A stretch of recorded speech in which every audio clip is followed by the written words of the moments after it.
کی تحریک کی بات جو کہی گئی اس کے بارے میں یا اس میں کچھ اضافہ کرتے ہوئے مجھے ایک بات کہنا بہت ضروری معلوم ہوتا ہے.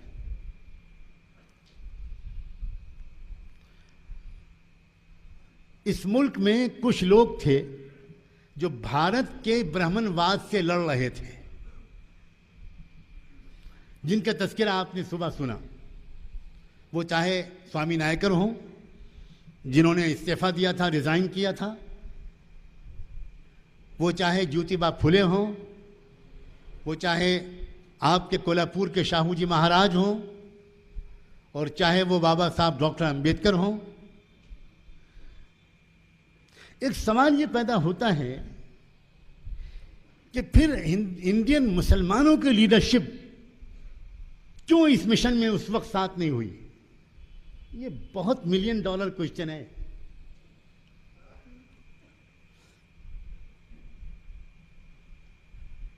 اس کا جواب دینا ہماری ذمہ داری ہے. اس کا جواب دینا وامن میشرام کی ذمہ داری نہیں ہے. اس کا جواب دینا ہماری ذمہ داری ہے. اور میں نے اس سے پہلے ایک بہت بڑے اجلاس میں یہ جواب دیا تھا کہ بھارت کے مسلمان انٹرنیشنل برہمن واد سے لڑنے میں مصروف تھے.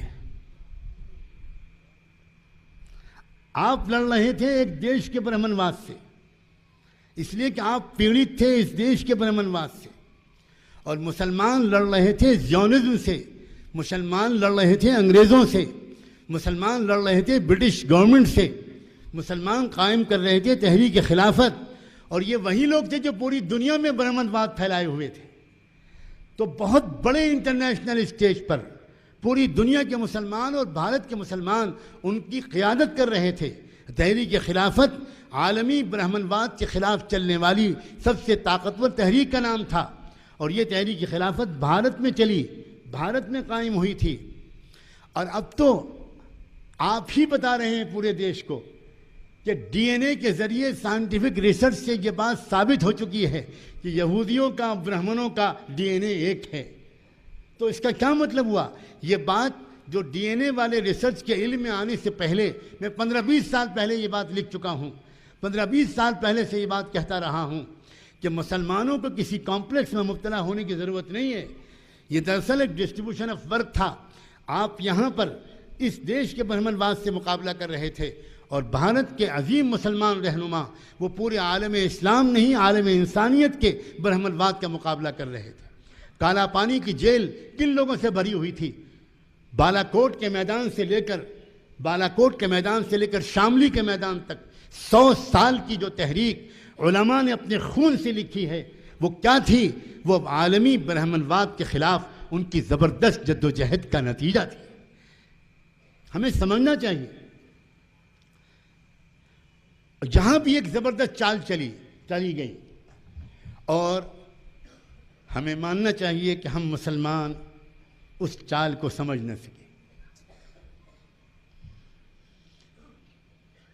تحریک خلافت شروع کی علماء نے، تحریک خلافت شروع کی مولانا عبدالباری فرنگی محلی نے، تحریک خلافت شروع کی شیخ الہند حضرت مولانا محمود حسن دیوبندی نے، تحریک خلافت شروع کی مولانا محمد علی اور شوکت علی نے، محمد علی جوہر نے.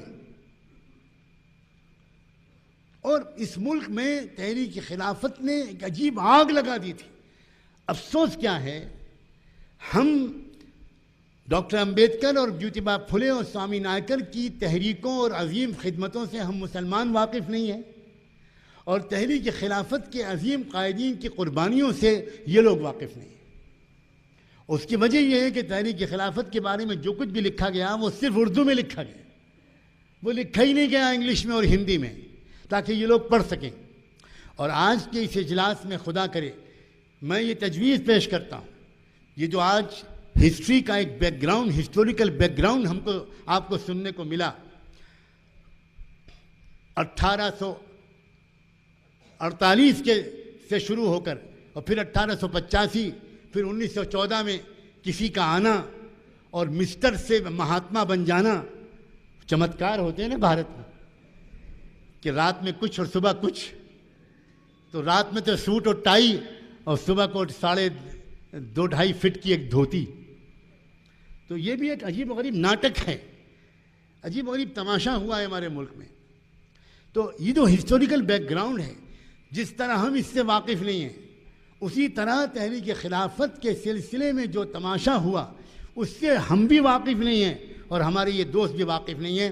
خدا کرے کہ کچھ ایسی ہماری اور ان کی مشترکہ کوشش ہو کہ بھارت کی صحیح تاریخ لکھی جائے. میں یہ پروجیکٹ اٹھانے کو کہتا ہوں کہ بھارت کی ایک صحیح ہسٹری لکھنا ہماری اور ان کی کامن ذمہ داری ہے. اور میں امید کرتا ہوں کہ سب سے پہلے ہمارے دینی مدرسے اس صحیح ہسٹری کو پڑھانے کے لیے اپنے کورس میں اس کو شامل کریں گے. ہم کیوں نہیں پڑھا رہے ہیں اس ہسٹری کو؟ اس لیے کہ یہ ہسٹری جھوٹی ہے اور ہم جھوٹ کو نہیں پڑھانا چاہتے اپنے بچوں کو. ہم اس لیے ہسٹری کو اپنے کورس سے خارج نہیں کیے ہوئے ہیں کہ ہم ہسٹری کی اہمیت سے واقف نہیں ہیں. ہم جانتے ہیں کہ ہسٹری بہت اہم سبجیکٹ ہے. قرآن کے بہت اہم ٹاپکس اور سبجیکٹس میں ایک اہم سبجیکٹ انسانی تاریخ کی ہسٹری کا خلاصہ ہے. ہسٹری بہت اہم چیز ہے, لیکن ہم اپنے مدرسوں میں یہ ہسٹری اس لیے نہیں پڑھاتے کہ اتنا ہم جانتے ہیں کہ یہ ہسٹری جھوٹی ہے. یہ بالکل جھوٹ ہے کہ بابر نے کوئی مندر توڑ کر مسجد بنائی تھی. یہ بالکل جھوٹ ہے کہ اورنگزیب نے اتنے مندر توڑے تھے. یہ بالکل جھوٹ ہے, یہ 100% جھوٹ ہے. ہم اس جھوٹی ہسٹری کو اپنے نہیں پڑھانا چاہتے, لیکن صرف اس سے کام نہیں چلے گا کہ جھوٹی ہسٹری نہ پڑھائی جائے. ضروری یہ ہے کہ سچی ہسٹری پڑھائی جائے, اور سچی ہسٹری مکمل تب ہوگی جب ہم اور یہ مل کر لکھیں گے. کیونکہ ہسٹری کا کچھ چیپٹر وہ ہیں جن کو ہم نہیں جانتے, اور ہسٹری کے کچھ چیپٹر وہ ہیں جن کو یہ نہیں جانتے. اب انہیں کیا معلوم کہ تحریک خلافت کے سلسلے میں کیا ہوا؟ میں بتانا چاہتا ہوں, اور اس سلسلے میں ان کو انشاءاللہ میں میٹیریل دوں گا. تحریک خلافت کے سلسلے میں کیا ہوا؟ تحریک خلافت نے اس ملک میں آگ لگا دی اور عجیب ایک طوفان مچ گیا. گلی گلی شور تھا.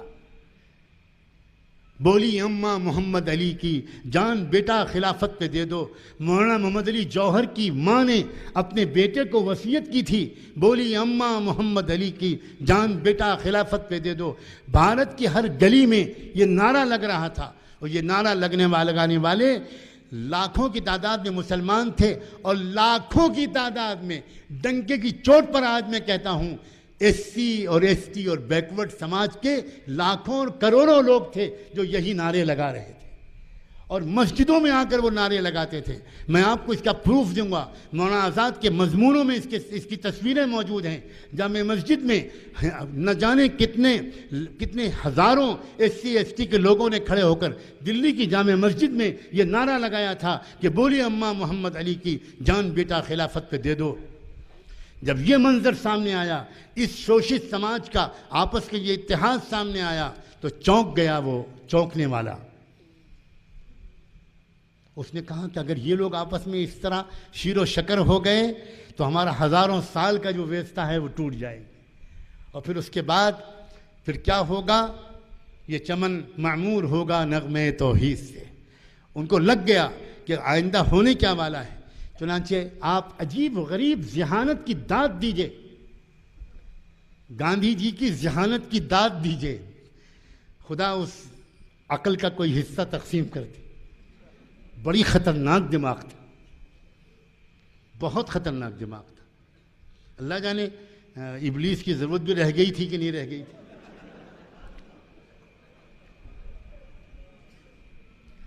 جانتے ہیں انہوں نے کیا کیا؟ انہوں نے تحریک خلافت کی مخالفت نہیں کرنی شروع کی, انہوں نے تحریک خلافت کا سمرتھن کیا, سپورٹ کیا. بمبئی کے پورٹ پر جا کر شیخ الہند کا استقبال کیا اور تحریک خلافت کے نعرے لگائے اور کہا ہم سب تحریک خلافت کے ساتھ ہیں اور خلافت ترکی میں قائم ہونی چاہیے, اور ہم سب اپنی تمام آندولن واپس لیتے ہیں اور ہم سب تحریک خلافت میں حصہ لیتے ہیں. مسلمان محبت کے مارے رونے لگا, باپو کی جے ہو, مہاتما گاندھی زندہ باد, اوہو یہ تو بہت پیارا آدمی ہے, یہ تو بہت مخلص ہے. گاندھی اور خلافت, لوگ حیران رہ گئے. اور آپ کو حیرت ہوگی, قرآن کی آیتیں پڑھتے تھے گاندھی جی, سوامی شدانند نے جامع مسجد کے ممبر پر کھڑے ہو کر خلافت کی تقریریں کی، سورہ نور کی آیتیں پڑھتے تھے وہ لوگ، وعد اللہ الذین آمنوا منکم وعملوا الصالحات لیستخلفنہم فی الارض۔ مسلمان کو قرآن کی آیتیں یاد نہیں تھیں، اور گاندھی اور ان کے چیلوں کو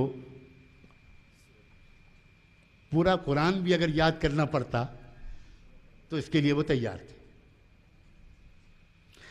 اب مسلمان بیچارہ بھولا بھالا، مسلمان، یہ بتا دوں کہ مسلمان پتہ نہیں کیوں اس کے دل میں اتنے بھولاپن کیوں ہے۔ آپس میں یہ بھولے نہیں ہیں، آپس میں تو ہر ایک دوسرے سے بہت چوکنا رہتا ہے۔ ہر مدرسے کا استاد محتمم سے چوکنا رہتا ہے، اور محتمم صدر سے چوکنا رہتا ہے، اور امام متولی سے چوکنا رہتا ہے، اور یہاں تک کہ ساس اپنی بہو سے چوکنا رہتی ہے۔ آپس میں سب بہت چالاک ہیں، لیکن خدا جانے یہ کیا پھٹکار ہے، یہ ہنسنے کی بات نہیں، یہ رونے کی بات ہے۔ جب ہماری اجتماعی تحریک کا مسئلہ آتا ہے، جب ہماری امت کے اجتماعی مشن کا مسئلہ آتا ہے، تو ہم انتہائی بھولے اور بیوقوف بن جاتے ہیں۔ صاف لفظوں میں آپ سے کہہ رہا ہوں، ہم بار بار دھوکے میں آتے ہیں۔ کوئی لیڈر، آج کل کی سیاسی پارٹیوں کا کوئی لیڈر آ کر تقریر کرتا ہے الیکشن میں، مسلمانوں چنتا مت کرو، ہم تمہاری سرکشا کے لیے کافی ہیں، اور فوراً نعرہ لگانا شروع ہوتا ہے، اور فلاں یادو زندہ باد، اور فلاں زندہ باد، اور فلاں زندہ باد۔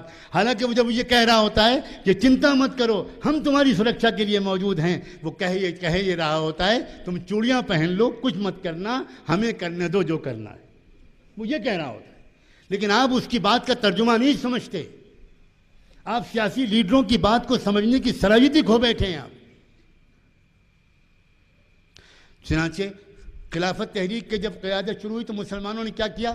مسلمانوں نے سوچا کہ بھئی اب تو سچی بات، یہ مہاتما، یہ آندولن، خلافت آندولن جو ہے، اس کی لیڈرشپ آپ ہی سنبھالیے، آپ آگے آئیں گے تو بھارت پورا ساتھ میں آ جائے گا، ہم لوگ پیچھے پیچھے آپ کے چلیں گے، آپ آگے آ جائیے۔ گاندھی جی کی چال کامیاب ہو گئی، تحریک کی قیادت ان کے ہاتھ میں دے دی۔ اور پھر کیا ہوا؟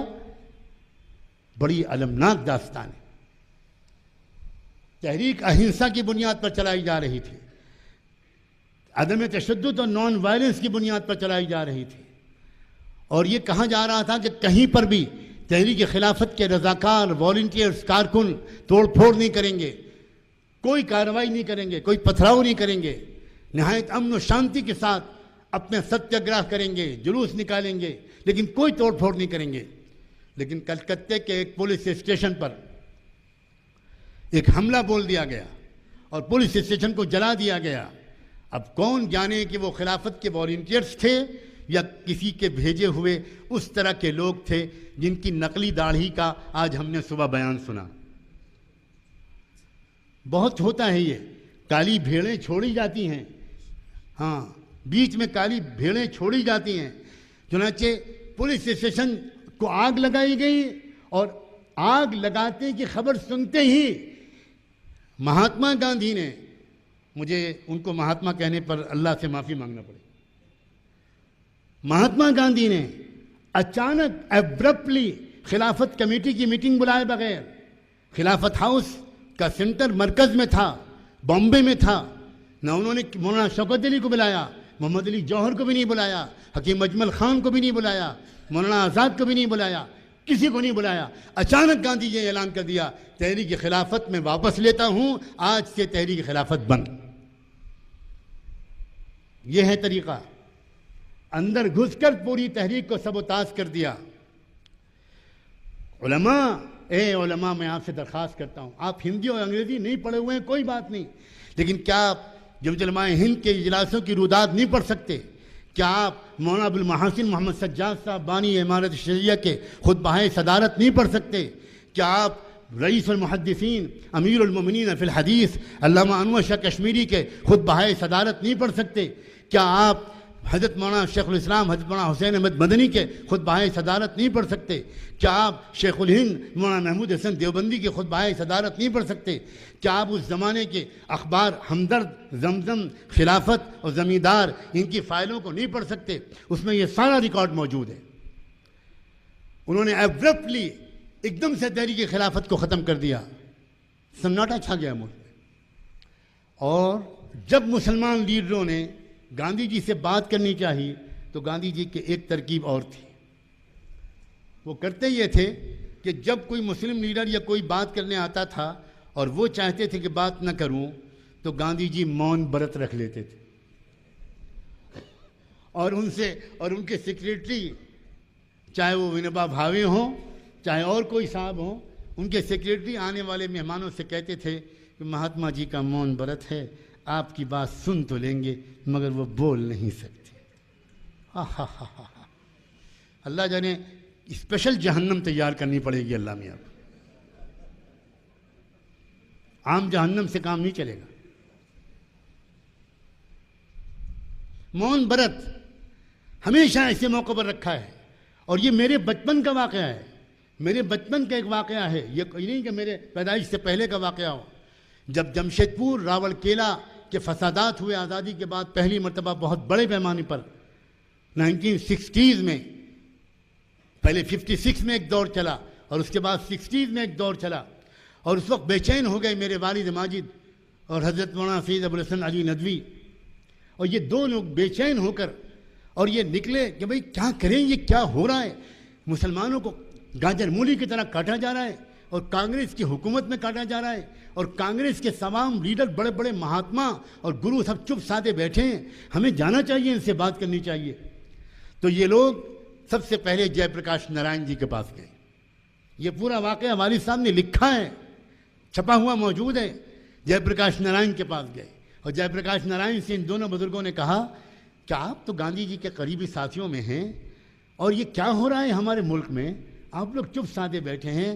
تو جے پرکاش نارائن نے یہ کہا کہ میرے سطح کے مسئلہ حل نہیں ہوگا, آپ لوگ گرو جی سے ملیں, یعنی ونوبا بھاوے جی سے ملیں جو سینئر موسٹ گاندھین ہیں, آپ لوگ ان کے پاس جائیں. چنانچہ ونوبا بھاوے جی سے ٹائم لیا گیا, وہ ناگپور میں رہتے تھے, ان سے جا کر یہ دونوں حضرات ملے.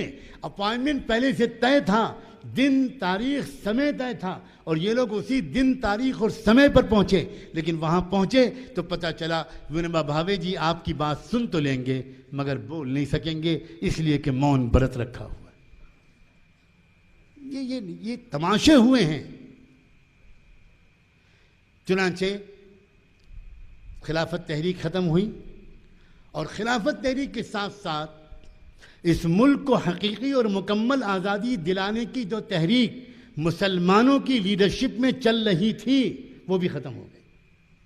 اور اگلے کئی سال تک گاندھی جی نے بالکل چپ سادھ لیا.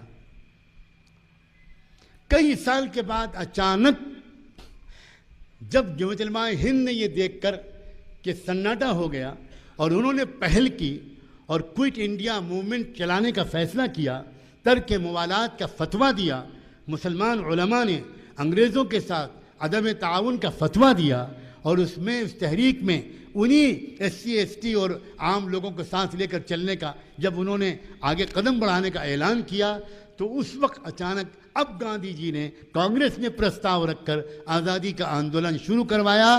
اب آزادی کی آندولن جو چل رہا تھا, تحریک آزادی, یہ وہ تحریک آزادی تھی جس کا آپ نے صبح تعارف سنا. یہ دراصل ملک کی آزادی کی تحریک نہیں تھی, یہ ایک مخصوص طبقے کی آزادی کی تحریک تھی. ملک کی آزادی کی تحریک جو پہلے چل رہی تھی اس کو سبوتاژ کیا گیا, اور ایک مخصوص طبقے کی آزادی کی تحریک کو ایک خاص انداز سے آگے لے کر چلا گیا, اور اس میں بہت سے لوگ دھوکے میں آئے, اور کیا کیا اس کا نتیجہ ہوا. یہ وہ ہسٹوریکل بیک گراؤنڈ کو مکمل کرنے کے لیے میں نے بات کہی ہے. جو صبح بات آئی تھی, سچی بات یہ ہے ہماری ہسٹری کی معلومات بھی کم ہیں اور ہمارے ان دوستوں کی معلومات بھی ادھوری ہیں. کچھ معلومات ہمارے پاس ہیں, کچھ معلومات ان کے پاس ہیں. جب تک یہ معلومات ملیں گی نہیں, بھارت کی صحیح ہسٹری سامنے نہیں آ پائے. بہت لمبی اکیڈمک, فلاسفیکل, آئیڈیالوجیکل, نظریاتی, انصاف پر مبنی, دلائل پر مبنی, حکمت اور ہمت کے ساتھ یہ کی جانے والی ایک جد و جہد ہے. جو سچی بات یہ ہے, کسی سے نفرت, کسی سے بدلے کی بھاونا، کسی سے انتقام کے جذبے سے ہرگز نہیں چلائی جانی چاہیے۔ اور کوئی اگر وہ کوئی زبان بولتا ہے تو اس کو اپنی زبان بولنے کا اختیار ہے، لیکن ہمیں اپنی زبانوں کو اس طرح چلانا ہے، ہمیں وہ زبان بولنا ہے جو قرآن نے ہم کو سکھائی ہے، وہ زبان بولنا ہے جو رحمت دو عالم نے ہم کو سکھائی، اور اس کی ہم کو ٹریننگ لینے کی ضرورت پڑے گی، اس کو ہم کو تربیت لینے کی ضرورت پڑے گی۔ آخری بات، ہماری اندر کی جو خرابیاں ہیں ان خرابیوں سے ہم کو سب سے زیادہ نقصان پہنچتا ہے۔ باہر کی سازشیں کامیاب تب ہوتی ہیں جب ہمارے اندر خرابیاں ہوتی ہیں۔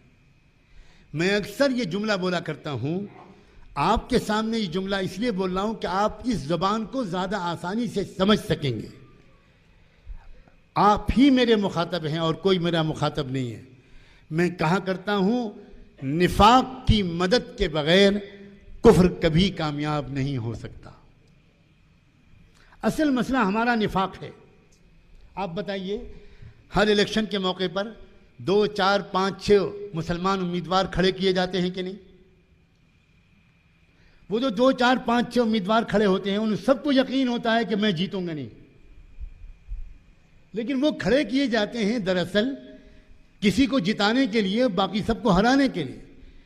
تو یہ جو ہمارے درمیان ہزاروں کی تعداد میں بکاؤ مال موجود ہے، جب تک ہم اس کا بائیکاٹ نہیں کریں گے، جب تک ہم اپنے اندر سے اس نفاق کو نہیں نکالیں گے، جب تک ہم اپنے مفاد پرستی سے کی سطح سے اوپر نہیں اٹھیں گے، ہماری مصیبت یہ ہے کہ اکثر پولیٹیکل میدان میں کام کرنے والے لوگ، خدا کرے کہ میرا یہ گمان غلط ہو، وہ اپنے پرسنل انٹرسٹ کے لیے کام کرتے ہیں، وہ قوم کی ترقی کے لیے کام نہیں کرتے۔ اور اس کی اللہ کرے کہ درستگی اس طرح ہو کہ جو لوگ اخلاص کی تربیت لیتے ہیں، جو لوگ اللہ کے راستوں میں نکلتے ہیں، جو لوگ علماء اور صالحین کے پاس جاتے ہیں، جو قال اللہ اور قال الرسول کے زیر سایہ پروان چڑھتے ہیں، جو صبح و شام کے معمولات پورے کرتے ہیں، جن کی دعا اور ذوق عبادت قابل رشک ہوتا ہے، مجھے یہ دیکھ کر دکھ ہوتا ہے کہ جو لوگ روحانی تربیت پاتے ہیں وہ ان میدانوں میں کام نہیں کرتے، اور جو لوگ ان میدانوں میں کام کرتے ہیں ان کی تربیت نہیں ہوئی ہوتی، اور یہی ادھورا پن ہے جو ہم کو اس بربادی تک پہنچائے ہوئے۔ جس رسول کے ہم ماننے والے ہیں اس رسول کی پوری زندگی کے اتباع کا ہم کو حوصلہ اپنے اندر لانا ہوگا۔ ایک دن بھی ہماری تہجد نہ چھوٹے، ایک نفل نہ چھوٹے، ہم ذکر و وظائف کے پابند ہوں، معمولات کے پابند ہوں۔ ہمیں جب کوئی انفرادی معمولات کرتا ہوا دیکھے، ہمیں جب کوئی ذوق عبادت میں دیکھے تو یہ سمجھے کہ یہ تو کامل درجے کے صوفی بزرگ ہیں، ان کا کیا تعلق دنیا کے تمام ان جھگڑوں سے، یہ تو اللہ بس خالی ذکر و دعا میں لگے رہتے ہیں۔ ہمیں ایسا بننا پڑے گا کہ جب وہی شخص جب میدان سیاست میں آئے، میدان صحافت میں آئے، میدان خدمت خلق میں آئے، سوشل ورک کی فیلڈ میں آئے، سماجی انصاف قائم کرنے کی فیلڈ میں آئے، تو لوگ اس کو دیکھ کر کہیں کہ شاید اس کو تو فرض نماز پڑھنے کا بھی موقع نہیں ملتا۔ یہ جامعیت ہمارے اندر ہونی چاہیے، اور جب تک یہ جامعیت ہمارے اندر نہیں ہوگی، اور کوئی کامیاب ہو سکتا ہے، امت رسول کامیاب نہیں ہوگی، امت رسول کامیاب نہیں ہوگی۔ خاص ہے ترکیب میں قوم رسول ہاشمی، اس کی جمعیت کو نہ کر اقوام مغرب پر قیاس، اس کی جمعیت کو نہ کر اقوام مغرب پر قیاس۔ خاص ہے ترکیب میں قوم رسول ہاشمی، ہماری ترقی کے ضابطے الگ ہیں۔ ہمیں درکف جامع شریعت اور درکف سندان عشق، ہمیں دونوں کام سنبھالنا ہوگا۔ خاک کی آغوش میں تسبیح و مناجات بھی کرنی ہوگی، اور وسعت افلاک میں تکبیر مسلسل کو بھی ہم کو اختیار کرنا ہوگا۔ ہمیں ہمارے اکابر اسی طرح کی جامعیت والے لوگ تھے۔ کیا آپ نے کیوں نہیں غور کیا؟ حاجی امداد اللہ مہاجر مکی رحمۃ اللہ علیہ، حکیم الامت حضرت اقدس مولانا اشرف علی تھانوی رحمۃ اللہ علیہ، مولانا نور محمد جھنجھانوی رحمۃ اللہ علیہ، مولانا رشید احمد گنگوہی رحمۃ اللہ علیہ، اتنے عظیم مدرسہ و خانقاہ کے عظیم لوگ تھے، کیا یہی لوگ نہیں تھے جنہوں نے شاملی کے میدان میں انگریز فوج کے چھکے چھڑا دیے تھے؟ کیا آج بھی خانقاہ امدادیہ تھانہ بھون کی دیواروں پر انگریزوں کی فوجوں کے توپوں کے گولوں کے نشان آج بھی موجود نہیں ہیں؟ ہم ہیں جن بزرگوں کے نام لیتے ہیں، لیکن ہم صرف نام لیتے ہیں، ہم ان بزرگوں کی بلندی تک سوچنے کی ہمت بھی نہیں کرتے۔ ہم جانتے ہی نہیں اپنے بزرگوں کو، ہم سمجھتے ہیں کہ یہ بزرگ خالی مدرسہ و خانقاہ کے لوگ تھے۔ افسوس، اس کی وجہ سے بہت سے لوگ غلط فہمی میں مبتلا ہیں۔ بہت سے لوگ یہ سمجھتے ہیں کہ یہ اکابر علماء اسلام کو مکمل نظام حیات نہیں سمجھتے تھے، اسلام کو مکمل نظام زندگی نہیں سمجھتے تھے۔ جن لوگوں نے براہ راست ان بزرگوں کو نہ دیکھا، نہ ان کی لائف ہسٹری پڑھی، نہ ان کے کارناموں کو پڑھا، وہ غلط فہمی میں مبتلا ہیں۔ لیکن مدارس کے علماء، ان کے لیے کیا جواز ہے کہ وہ غلط فہمی میں مبتلا ہو؟ کون تھے مجدد الفسانی رحمۃ اللہ علیہ؟ کیا انہوں نے سرہند کی خانقاہ سے بیٹھ کر اس بھارت کو سماجی انصاف کا ایک نیا دور نہیں دکھایا تھا، اور اس بھارت کو اس مشرکانہ جاہلیت کے چنگل میں پھنسنے اور اس برہمنی تسلط کے جنگل میں پھنسنے کی جو کامیاب ترین کوشش کی تھی، کیا وہ سرہند کی خانقاہ سے بیٹھ کر نہیں کی تھی؟ کیا امام الہند امام ولی اللہ ابن عبد الرحیم حضرت شاہ ولی اللہ رحمۃ اللہ علیہ کیا وہ شخص نہیں تھے جنہوں نے اس ملک میں سماجی انصاف کی تحریک کا پہلے آغاز کیا تھا؟ کیا شاہ عبدالعزیز دہلوی مدرسہ و خانقاہ میں بیٹھ کر سب سے پہلے انہوں نے انگریزوں کے سامنے مقابلہ کرنے کا ایک جد و جہد نہیں کی تھی؟ اور کیا شاہ عبدالعزیز کے شاگرد اور خلیفہ حضرت سید احمد شہید رحمۃ اللہ علیہ نے بھارت کے نان مسلم لیڈروں کو خطوط لکھ کر ان کو ایک کامن منیمم پروگرام کے تحت مشترکہ جد و جہد کی دعوت نہیں دی تھی؟ کیا سید احمد شہید نے مہاراجہ گوالیار کے نام وہ خط نہیں لکھا تھا جو آج بھی چھپا ہوا موجود ہے؟ ہم جانتے ہی نہیں اپنے بزرگوں کی تاریخ کو۔ ہمیں جن بزرگوں سے تعلق اور عقیدت ہے وہ اندھی عصبیت نہیں ہے۔ خاص طور پر یہ آج شکر ادا کرتا ہے کہ میں تمام تحریکوں کا قدردان، تمام جماعتوں کا قدردان، پوری دنیا میں جتنے لوگوں نے اپنے اپنے ملکوں میں مفید کام کیے، میں ان کا نام جانتا ہوں یا نہ جانتا ہوں، میں ان سب کا بے حد قدردان ہوں۔ لیکن اس سب کے احترام کے باوجود میں جب یہ دیکھتا ہوں کہ بھارت کے یہ عظیم علماء، یہ بہت عظیم مجاہد تھے، لیڈر تھے، انٹلیکچوئل تھے، پولیٹیکل ایکٹیوسٹ تھے، ماہرین معاشیات تھے، ماہرین سماجیات تھے، کیوں انہوں نے بھارت کے ان تمام 85% لوگوں کے خلاف جہاد کا فتویٰ نہیں دیا؟ کیوں انہوں نے ان کو اس طرح کا کافر نہیں گردانا؟ کیوں؟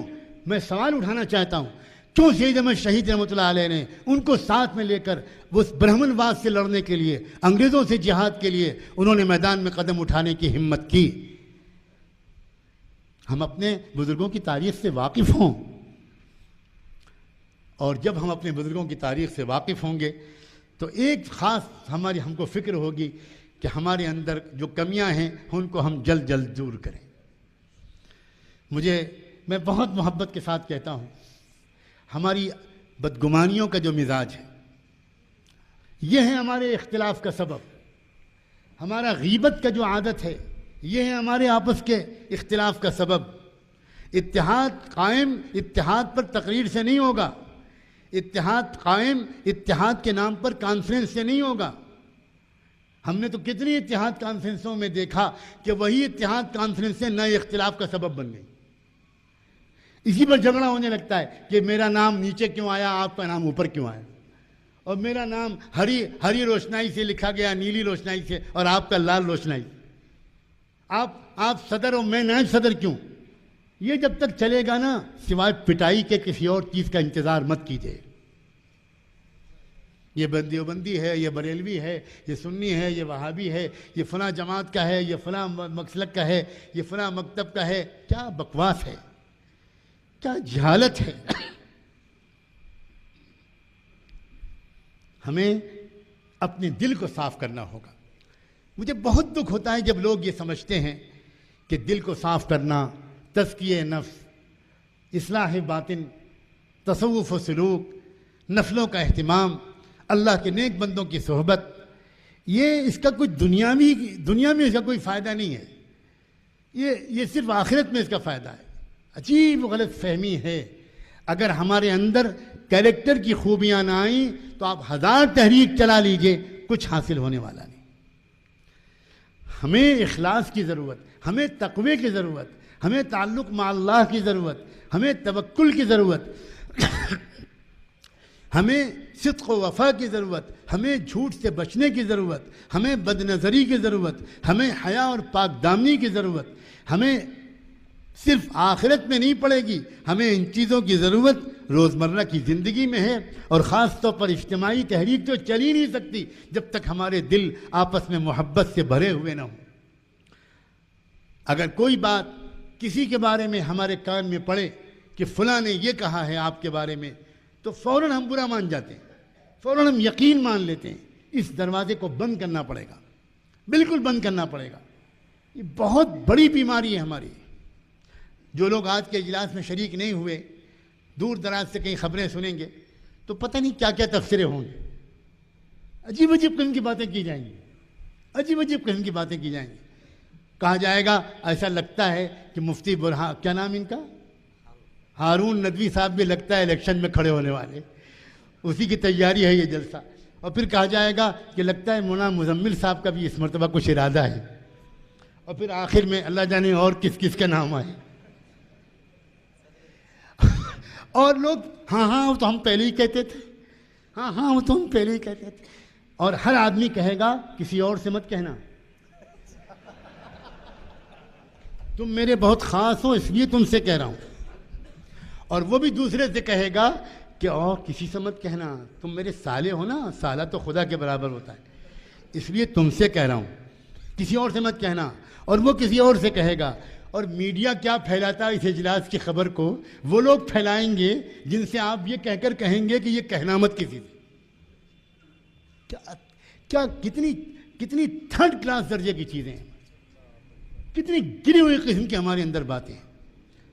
یہ اونچی اونچی باتیں جو صبح سے اب تک ہم کرتے چلے آ رہے ہیں، ان کی کوئی حیثیت نہیں ہے زمین پر اور اللہ کے نزدیک جب تک ہمارے اندر اخلاص نہیں ہوگا، جب تک ہمارے اندر ایک دوسرے پر اعتماد نہیں ہوگا، جب تک ہمارے اندر ایک دوسرے سے اچھا گمان کرنے کی عادت نہیں پڑے گی، جب تک ہم کوئی بات کسی کے بارے میں کوئی نگیٹو بات اس وقت تک سننے کو تیار ہی نہیں ہوں گے جب تک کہ ہم یہ کہیں گے نہیں بھائی ان کی ایبسنس میں میں کوئی بات نہیں سنوں گا، بالکل نہیں سنوں گا. آپ ان کے پیچھے مجھ سے کوئی بات کرنا چاہتے ہیں، میں معافی چاہتا ہوں. ایسا کرتے ہیں، میں کوشش کرتا ہوں کہ وہ اور آپ اور ہم تینوں جمع ہو جائیں، اس کے بعد آپ ان کے سامنے ذرا مجھے بتا دیجئے گا کہ انہوں نے میرے بارے میں کیا کہا تھا. امید ہے کہ وہ بلا ٹکٹ پہلی ٹرین سے واپس روانہ ہو جائیں، تتکال کے لینے کا بھی انتظار نہیں کریں گے، وہ اسی وقت تشریف لے جائیں گے. لیکن یہ عادت ہماری نہیں ہے. جو آ کر ہم سے کچھ کہتا ہے کان میں، فوراً ہم یقین کر لیتے ہیں کہ یہ ہمارا بڑا مخلص آدمی ہے. اور اس کی وجہ سے امت ٹوٹ رہی ہے، اور امت ٹوٹتی ہے ان چیزوں سے. امت کے توڑنے کے لیے کوئی تحریک چلانے کی ضرورت نہیں. امت کی توڑنے کے لیے حسد کا ایک گناہ کافی ہے، تکبر کافی ہے، عجب کافی ہے، غیبت کافی ہے، بدگمانی کافی ہے، ایک دوسرے کی کمزوریوں کو ڈھونڈنا کافی ہے. یہ مت سمجھیے گا کہ یہ باتیں آج کے اجلاس کے موضوع سے متعلق نہیں ہیں. مجھے کہنے کی اجازت دیجیے، یہی سب سے اہم باتیں ہیں. یا ایھا الذین آمنوا علیکم انفسکم لا یضرکم من ضل اذا اہتدیتم.